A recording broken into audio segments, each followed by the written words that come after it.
ในวันที่10กันยายน2025อยู่ที่สโมสรกองบัญชาการทหารเขต4กองทัพประชาชนเวียดนามได้จัดพิธีประดับเหรียญไซอิสระชั้น1และชั้น2ของรัฐบาลสาธารณรัฐประชาธิปไตยประชาชนลาว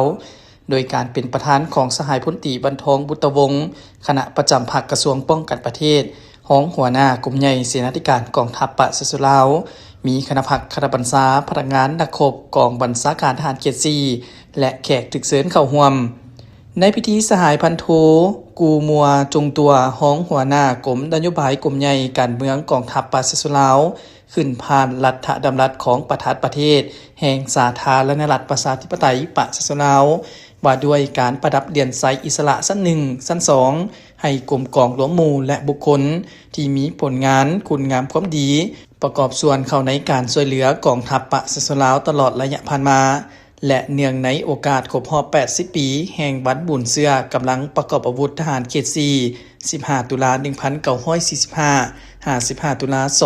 2025ผลงานดังกล่าวเป็นการประกอบส่วนอันสำคัญในการเสริมสร้างสายพัวพันมิตรภาพการร่วมมือขอบด้านระหว่าง2พรรค2รัฐ2กองทัพและประชาชน2ชาติลาวเวียดนามให้มั่นคงทะนงแกนตลอดไปตั้งหน้าให้รัฐบาลสาธารณรัฐประชาธิปไตยประชาชนลาวโดยแม่นสหายพลตรีบรรทองบุตรวงศ์คณะประจำภาคกระทรวงป้องกันประเทศรองหัวหน้ากรมใหญ่เสนาธิการกองทัพประชาชนลาวขึ้นประดับเหรียญไซอิสระชั้น1ชั้น2ให้กรมกองหลวงหมู่และบุคคล